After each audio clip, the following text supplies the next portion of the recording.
Il était une fois, au fin fond de l'Afrique, un petit village nommé Ozoufia.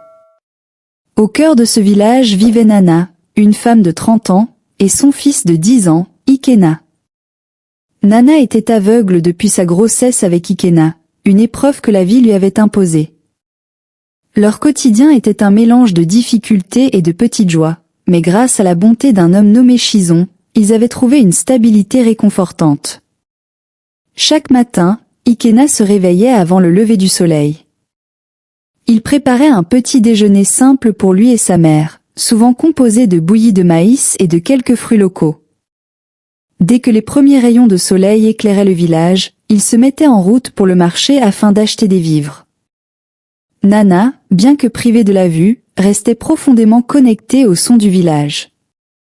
Elle pouvait reconnaître le chant des oiseaux, le murmure du vent dans les arbres, et les rires des enfants qui jouaient à l'extérieur. Elle était reconnaissante pour ces petits détails qui lui permettaient de se sentir proche de son fils et de leur maison. Un jour, alors qu'Ikena revenait du marché avec un sac de légumes frais, il croisa Chizon, qui venait de terminer ses propres tâches. Chizon était un homme d'une 50aine d'années, au visage marqué par les rides de l'expérience, mais toujours souriant. Il avait été un soutien inestimable pour Nana et Ikena. « Bonjour, Ikena !» s'exclama Chizon en voyant le jeune garçon. « Comment se passe ta journée ?»« Bonjour, Chizon. Tout se passe bien. Nous avons eu de bonnes affaires au marché aujourd'hui, » répondit Ikena en souriant. Chizon posa une main amicale sur l'épaule d'Ikena. « Je suis heureux d'entendre cela. Ta mère est une femme extraordinaire, et je suis content de voir que tu prends soin d'elle avec tant d'amour. » De retour à la maison, Nana était en train de préparer le repas. Elle connaissait bien le bruit des casseroles et des ustensiles de cuisine, des sons qui lui étaient devenus familiers au fil des années. Ikena déposa les légumes sur la table et se mit à l'aider. « Maman, j'ai acheté des tomates et du manioc aujourd'hui, » annonça-t-il en commençant à éplucher les légumes.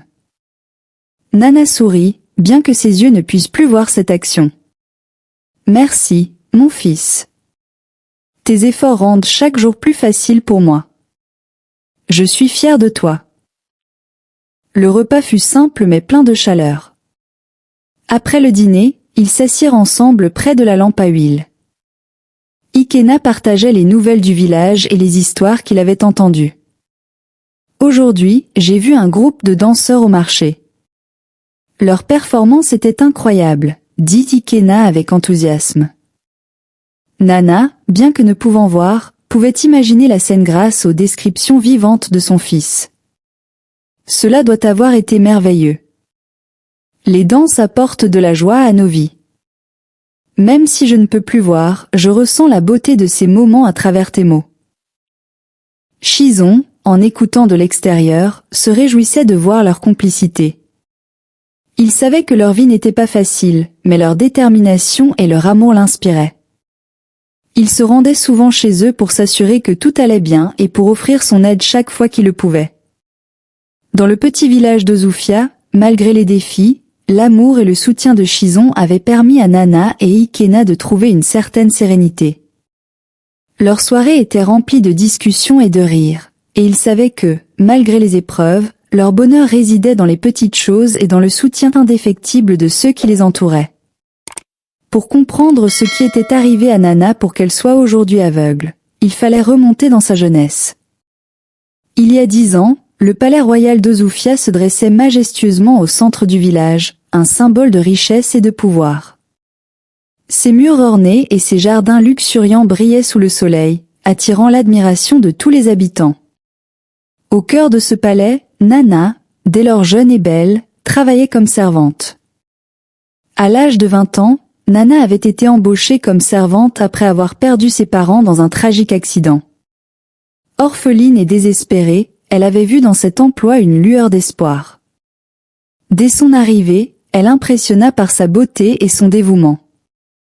Sa gentillesse et son sens du devoir lui valurent le respect et l'admiration des autres servantes et des notables du palais. Les premiers mois passèrent sans incident majeur. Nana se distinguait par son travail acharné, nettoyant les vastes salles du palais avec une précision méticuleuse. Sa dignité et son élégance naturelle faisaient d'elle la favorite parmi les servantes. Elle fut rapidement promue chef des servantes. Cependant, la tranquillité de Nana fut perturbée par l'intérêt croissant du roi Odnigbo. Le roi, un homme de 50 ans, était réputé pour sa stature imposante et son autorité indiscutable. Il observait Nana en secret, fasciné par sa beauté et son éthique de travail. Un soir, alors que la plupart des servantes étaient envoyées au marché pour acheter des fournitures, le roi envoya sa femme en visite dans un autre village pour des affaires diplomatiques. L'absence de la reine et des autres servantes offrit au roi l'occasion qu'il cherchait. Le roi convoqua Nana dans ses appartements sous le prétexte d'une réunion de routine. « Nana, j'ai besoin de parler avec vous en privé », dit-il d'une voix grave mais douce. Nana entra dans la chambre royale, le cœur battant, prête à répondre à toute demande de son souverain. À sa grande surprise, le roi était en culotte, ce qui la choqua profondément. « Votre Majesté, je ne comprends pas. » balbutia Nana, recula instinctivement. « Ne soyez pas effrayée, Nana, » répondit le roi en s'approchant. « Je voulais simplement vous parler de manière plus informelle. » Nana, perturbée, tenta de garder son calme. « Je suis ici pour vous servir, Majesté. Que puis-je faire pour vous ?» Le roi, usant de son pouvoir et de son charme, s'approcha et la tira contre lui. Nana essaya de résister, mais sa position de servante et l'autorité du roi rendaient la situation très difficile. « S'il vous plaît, ne me faites pas ça, » supplia Nana. « Je suis ici pour servir, pas pour... » « Juste une fois, Nana, » interrompit le roi, ignorant ses supplications. « Vous êtes spécial pour moi. » Il la poussa sur le lit et, malgré ses efforts pour se défendre, il fit ce qu'il avait prévu. Nana se retrouva ainsi victime d'un abus de pouvoir qu'elle ne pouvait ni comprendre ni combattre. 3 mois plus tard, lorsque les signes de grossesse commencèrent à apparaître, Nana chercha désespérément du soutien. Elle se rendit auprès du roi pour lui annoncer la nouvelle, mais celui-ci, craintif pour sa réputation, mit en place un plan diabolique. « Vous devez partir immédiatement », ordonna le roi. « Préparez vos affaires et partez avant que quelqu'un ne découvre ce qui s'est passé. » Nana fut chassée du palais sous prétexte qu'elle avait demandé à partir. Pour effacer ses souvenirs et garantir son silence, le roi fit appel à un féticheur qui la rendit aveugle et effaça sa mémoire. Nana, maintenant aveugle et abandonnée, se retrouva seule avec son enfant à naître, sans recours et sans espoir. Cependant, le destin lui réservait encore des surprises. Un jour, alors qu'elle errait dans le village, elle croisa Chizon, un homme généreux qui allait changer leur vie à jamais. Le soleil se levait sur le petit village d'Ozufia, répandant ses premiers rayons dorés sur les toits en terre cuite et les champs verdoyants. Dans une maison modeste mais accueillante, Nana, désormais aveugle, vivait avec son jeune fils, Ikena âgé maintenant de 10 ans, issu de la grossesse qu'il porterait pour le roi Odnigbo. Bien que leur vie fût marquée par la douleur et les difficultés, l'arrivée de Chizon avait apporté un semblant de réconfort. Chizon, un homme généreux de 50 ans, avait découvert Nana alors qu'elle errait dans les rues du village, épuisée et désespérée. Touché par sa situation, il lui avait offert un abri et s'était occupé d'elle et de son bébé avec une compassion et une dévotion remarquables. La maison de Chizon, bien que simple, était un havre de paix pour Nana et Ikena. Les murs en terre battue étaient décorés de quelques œuvres artisanales locales, et l'intérieur était chaleureux, grâce à l'amour et aux soins que Chizon mettait dans son foyer. Chizon ne se contentait pas seulement de fournir un toit à Nana et à son fils, il était également une source constante de soutien émotionnel. Il passait du temps avec eux, écoutait les histoires de Nana et prenait soin de l'enfant avec une tendresse paternelle. Le petit Ikena grandissait dans un environnement aimant, malgré les circonstances difficiles. Son esprit vif et sa curiosité le rendaient populaire parmi les autres enfants du village, et il apprenait rapidement à aider sa mère dans ses tâches quotidiennes. Les années passèrent et Ikena, devenu un jeune garçon courageux et déterminé, était le pilier de la maison. Bien qu'il n'eût jamais connu son père biologique, il voyait en Chizon une figure paternelle. Chizon, de son côté, était fier de lui et le soutenait dans tous ses efforts. Le jeune garçon aidait Chizon dans ses activités, de la culture des champs à la vente de produits locaux au marché. Un jour, alors qu'Ikena travaillait dans le jardin avec Chizon, il demanda « Grand-père Chizon, pourquoi ma maman ne peut-elle pas voir ?» Chizon s'arrêta un moment, posant là ou pour regarder le garçon avec une expression douce. « Mon fils, ta mère a subi des épreuves très dures. Mais elle est une femme forte, et même sans la vue, elle voit les choses avec son cœur. » Ikena hocha la tête, réfléchissant aux paroles de Chizon. Il avait appris à comprendre que la véritable vision allait au-delà des yeux, et il admirait la force et la résilience de sa mère. Pendant ce temps, Nana, bien qu'aveugle, était devenue une figure respectée dans le village pour sa sagesse et son courage. Elle passait ses journées à tisser des paniers et à préparer des repas, utilisant son autre sens pour compenser sa perte de vue. Les villageois venaient souvent la consulter pour des conseils, admirant sa persévérance et sa gentillesse. Un matin, alors qu'Ikena était allé chercher de l'eau à la rivière, il croisa le regard des villageois qui le regardaient avec respect. Les gens le félicitaient pour son travail acharné et l'encourageaient dans ses aspirations. Ikena avait toujours rêvé de faire quelque chose de grand, et il savait que ses efforts et son dévouement étaient le fondement de ses rêves. Les années passèrent, et Ikena devint un jeune homme de 20 ans, fort et déterminé. Chizon, bien qu'en vieillissant, continuait de le soutenir, et Nana était heureuse de voir son fils grandir en un jeune homme respectable. Leur vie était pleine de défis, mais leur amour et leur solidarité leur permettaient de surmonter toutes les difficultés. Finalement, Ikena décida de chercher un emploi au Palais Royal, espérant que sa persévérance et son travail acharné le mèneraient vers un avenir meilleur. Le jour de son départ, il embrassa tendrement sa mère et exprima sa gratitude envers Chizon. « Merci pour tout, monsieur Chizon. Vous avez été comme un père pour moi. » Chizon posa une main réconfortante sur l'épaule d'Ikena. « Va et fais de ton mieux. Peu importe où tu vas, souviens-toi toujours que tu es aimé et que tu as une famille qui te soutient. » Ikena partit avec espoir et détermination, prêt à affronter les défis du Palais Royal, tout en gardant dans son cœur les précieux enseignements et l'amour de sa mère et de Chizon. Les années passèrent, et le petit garçon qu'était Ikena était devenu un jeune homme robuste et déterminé. Sa décision de rejoindre les gardes du Palais Royal était mûrement réfléchie. Il espérait que cet emploi lui offrirait des opportunités pour un avenir meilleur et pour soutenir encore plus sa mère et Chizon.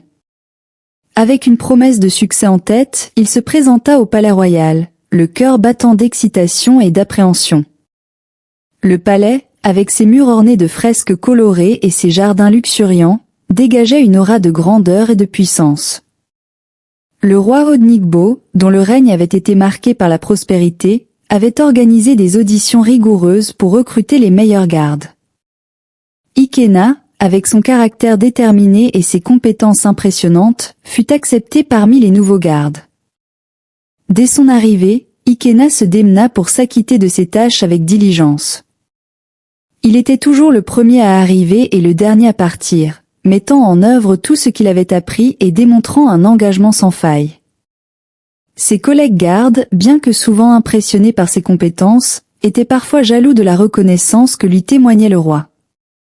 Un jour, alors qu'Ikena montait la garde à l'entrée principale, il fut abordé par le roi Odnigbo lui-même. Le roi le félicita pour son excellent travail. « Ikena, tes efforts ne passent pas inaperçus. Je vois en toi un garde exceptionnel.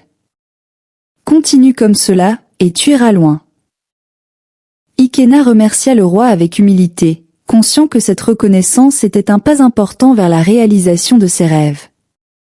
Cependant, la joie d'Ikena fut de courte durée. La reine et la princesse Ugo, jalouses de l'attention que le roi accordait à Ikena, commencèrent à comploter contre lui. La reine, avec son esprit malicieux, décida d'influencer la perception du roi en se plaignant d'Ikena. Majesté, ne pensez-vous pas que ce garde, bien qu'efficace, pourrait devenir une menace pour l'harmonie de la cour? Son ambition et son zèle excessif pourraient causer des troubles. La princesse Ugo, toujours en quête de pouvoir et de contrôle, appuyait les accusations de sa mère. Mère, je suis d'accord. Il est trop souvent sous les projecteurs. Il est impératif de maintenir l'équilibre et de ne pas laisser un garde éclipser les membres de la famille royale. Le roi, influençable par la pression et les murmures des courtisans, commença à douter de son jugement initial. Il ordonna une évaluation de la conduite d'Ikena et malgré les résultats impeccables de ce dernier, il fut progressivement mis à l'écart.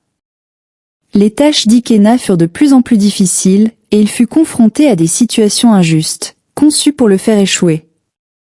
Un matin, alors qu'Ikena patrouillait dans les jardins du palais, il fut confronté à un défi particulièrement ardu. Un groupe de nobles, utilisant leur influence pour créer des troubles, se rassembla et commença à répandre des rumeurs sur lui. Ikena, fidèle à son éthique de travail, resta calme et concentré, malgré les provocations. La tension monta lorsque la reine demanda au roi de prendre des mesures plus drastiques contre Ikena. Je pense qu'il est temps d'examiner de près la conduite de ce garde. Il semble qu'il ait des intentions cachées. Le roi décida de se conformer aux demandes de la reine et de la princesse. Il convoqua Ikena pour un entretien. Ikena, malgré tes compétences, il y a des préoccupations sur ton comportement. Tu es suspendu de tes fonctions pour le moment. Ikena, bien que déçu, accepta la décision avec dignité. Je comprends, Majesté. Je continuerai à servir le royaume avec intégrité, peu importe les circonstances. Désemparé, Ikena retourna à la maison de Shizon, la tête pleine de questions et de doutes. Il raconta ses difficultés à Shizon et à sa mère, cherchant du réconfort. Nana, malgré sa cécité, sentit la détresse de son fils. Mon fils, ne te laisse pas abattre par ces épreuves. Garde la foi en toi-même. La vérité finit toujours par éclater. Shizon, bien que préoccupé, offrit son soutien inconditionnel. Tu as fait preuve de beaucoup de courage, Ikena. Continue de rester fidèle à tes principes, et les gens verront ta véritable valeur. Ainsi, malgré les obstacles, Ikena resta déterminé à surmonter les difficultés imposées par la jalousie et la politique du palais. Sa résilience et son engagement envers la justice et l'intégrité continuèrent de le guider, en attendant le moment où la vérité serait révélée et où il pourrait, peut-être, retrouver son juste place. Les semaines passèrent et la situation d'Ikena devint de plus en plus difficile. Son absence de ses fonctions le pesait, mais il restait fidèle à ses principes et espérait un retournement de situation. Pendant ce temps, le royaume vivait dans une atmosphère tendue. La santé du roi Odnigbo s'était détériorée, et des rumeurs de maladie circulaient parmi les courtisans et les habitants d'Ozufia. Un matin brumeux, le roi Odnigbo s'effondra lors d'une audience importante. Les médecins du palais, après avoir examiné son état, ne purent que constater l'inévitable. Le roi était décédé. La nouvelle se répandit rapidement à travers le royaume, apportant avec elle un mélange de tristesse et d'incertitude. La reine, bien que bouleversée, tenta de garder le contrôle de la situation. Selon la tradition, si le roi n'avait pas de fils légitime, le trône devait revenir au frère de la reine. Elle commença immédiatement les préparatifs pour le couronnement de son frère, espérant une transition en douceur du pouvoir. La princesse Ugo, quant à elle, exprima son impatience à voir son oncle monter sur le trône. Elle considérait cela comme une opportunité pour elle-même d'asseoir son influence et de renforcer sa position au sein du royaume. Enfin, notre famille va prendre le contrôle complet. C'est notre chance d'assurer notre avenir, disait-elle avec enthousiasme à sa mère. Cependant, le destin avait d'autres plans. Les jours suivants, des événements étranges commencèrent à se produire. Des rêves collectifs apparurent parmi les anciens du village, les prêtres et les sages. Ils avaient tous eu la même vision. Le roi défunt avait un fils illégitime, et ce fils devait être le successeur légitime du trône. Les dieux avaient révélé que ce fils vivait parmi les villageois, ignorant son véritable héritage. Cette révélation fut accueillie avec stupéfaction et confusion. La reine et la princesse Ugo, incrédules, cherchèrent à discréditer ces visions comme des supercheries, mais la pression croissante des prêtres et des membres influents de la cour les contraignit à agir. Le frère de la reine fut mis en attente, et une quête fut lancée pour retrouver ce fils mystérieux. Au même moment dans la maison de Shizon, un miracle se produisit. Nana avait retrouvé la vue parce que le sort qui lui avait été jeté fut rompu suite à la révélation. Les gardes du palais, guidés par les descriptions des visions et les indices laissés par les rêves, commencèrent à interroger les villageois. L'un des anciens, qui avait entendu parler de Nana et de son histoire tragique, leur parla d'Ikena, le fils de Nana, dont la naissance avait été entourée de mystères. À la maison de Shizon, la vie continuait malgré les bouleversements politiques. Ikena et sa mère, bien que préoccupés par l'avenir, s'efforçaient de maintenir une routine normale. Mais un jour, des messagers royaux arrivèrent, apportant la nouvelle de la quête pour le fils du roi. Ils cherchaient à confirmer si Ikena était réellement le fils du roi défunt. Les gardes, après avoir discuté avec Nana, découvrirent les preuves qui confirmaient la lignée d'Ikena. Nana, bien que réticente à parler de son passé, fut forcée de révéler les détails de son histoire. Les gardes, surpris par la véracité de ses déclarations, se dirigèrent rapidement vers le palais pour informer la cour des développements. Lorsque les nouvelles de l'existence du fils du roi furent officiellement annoncées, la cour fut plongée dans un tumulte de choc et de désarroi. La reine et la princesse Ugo, furieuses et paniquées par la perspective de perdre leur pouvoir, tentèrent de résister à la décision divine. Comment un simple garde pourrait-il être le fils du roi? Cela n'a aucun sens, cria la princesse Ugo. La reine, réalisant que ses machinations pour écarter Ikena allaient échouer, essaya de trouver des moyens pour retarder la proclamation. Mais les dieux du royaume et les prêtres insistèrent pour que la vérité soit acceptée. La reconnaissance du véritable héritier était devenue inévitable. Ikena, malgré son choc et son confusion, se retrouva en pleine lumière. La quête pour le trône était maintenant entre ses mains. Avec l'aide de Shizon et de sa mère Nana, il commença à comprendre la portée de son nouveau rôle. Le destin l'avait mis sur un chemin inattendu, et il devait maintenant se préparer à relever le défi de gouverner le royaume. Le palais royal d'Ozufia, qui avait longtemps été le centre du pouvoir et du luxe, résonnait maintenant d'un tumulte de préparatifs pour la cérémonie d'intronisation. Les courtiers, les conseillers et les membres influents de la cour se précipitaient dans tous les sens, organisant les derniers détails pour accueillir le nouvel héritier.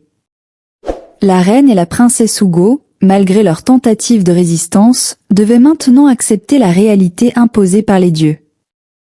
Ikena, bien qu'empreint d'une grande détermination, se sentait écrasé par la responsabilité qui pesait sur ses épaules. La transition rapide de garde humble à roi du royaume était un choc, mais il était résolu à faire face à cette nouvelle réalité avec courage.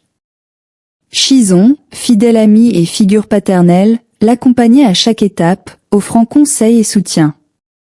Ikena, tu as toujours montré un grand sens du devoir et une forte éthique de travail. Ce royaume a besoin de leadership et de justice. Tu es prêt pour ce défi, lui disait Shizon, ses yeux pleins de fierté. Souviens-toi de toujours écouter les conseils des sages, mais fais tes propres choix en accord avec ce qui est juste. Le jour de l'intronisation, le palais était décoré avec des tissus éclatants, des fleurs et des bougies, créant une atmosphère solennelle et festive. Les membres de la cour, vêtus de leurs plus beaux habits, se tenaient en silence, respectant la tradition. Le roi Odnigbo avait été un souverain aimé, et maintenant, le trône devait être transmis à son fils illégitime. Ikena, accompagné de Nana et de Shizon, monta les marches du grand hall du palais. Il se tenait droit, le cœur battant fort dans sa poitrine, alors que les conseillers et les notables l'observaient avec des expressions variées allant du scepticisme à la curiosité. Lorsque le moment de l'intronisation arriva, l'archiprêtre, en charge des rites sacrés, s'avança pour entamer la cérémonie. Il commença par prononcer des prières et des bénédictions, appelant les ancêtres et les dieux à reconnaître Ikena comme leur nouveau roi. Par la volonté des ancêtres et des dieux d'Ozufia, nous te reconnaissons comme le fils du roi défunt, Odnigbo. Que ta gouvernance soit juste et prospère, déclara l'archiprêtre, en posant la couronne sur la tête d'Ikena. Les acclamations de la cour se mêlèrent à des murmures d'hésitation, mais la proclamation était désormais officielle. La réaction de la reine et de la princesse Ugo fut immédiate et tumultueuse. Tandis que la reine essayait de maintenir une façade de dignité, la colère bouillonnait en elle. « Comment ose-t-il nous faire cela ?» s'exclama-t-elle à voix basse, s'adressant à sa fille. « Notre frère n'a jamais été destiné à être roi. Ce garçon n'est qu'un garde. Nous devons agir pour préserver notre position. » La princesse Ugo, en proie à une rage silencieuse, se préparait à comploter dans l'ombre. « Nous ne pouvons pas le laisser régner. Je trouverai un moyen de le faire tomber, » murmura-t-elle avec détermination. Après la cérémonie, Ikena fut introduit dans ses nouveaux appartements royaux. La grandeur du palais était écrasante, mais il était déterminé à apporter un changement positif. Shizon, toujours à ses côtés, l'aida à s'acclimater à sa nouvelle vie. Nana, qui avait assisté à la cérémonie avec émotion, se tourna vers son fils avec une fierté palpable. « Mon fils, tu as maintenant le pouvoir entre tes mains. Souviens-toi de tes racines et de la vie que nous avons menée ensemble. Règne avec sagesse et compassion, lui conseilla-t-elle. Nous avons surmonté tant d'épreuves pour arriver ici. N'oublie jamais les leçons que tu as apprises en chemin. » Ikena hocha la tête, le regard déterminé. « Je ferai tout ce qui est en mon pouvoir pour être un bon roi pour notre peuple. Je n'oublierai jamais d'où je viens. » Les premiers jours de son règne furent marqués par des ajustements rapides et des décisions cruciales. Il metta la méchante reine et sa fille Ugo hors du palais ainsi que toutes les personnes qui avaient contribué à son renvoi quand il était garde dans le palais. Le nouveau roi qu'il était devenu devait naviguer entre les intrigues de la cour, les attentes du peuple et les défis personnels. Mais avec le soutien indéfectible de sa mère Nana et de Shizon, Ikena était prêt à relever ces défis et à prouver sa valeur en tant que roi d'Ozufia. Si tu as aimé cette histoire, abonne-toi et laisse un pouce bleu.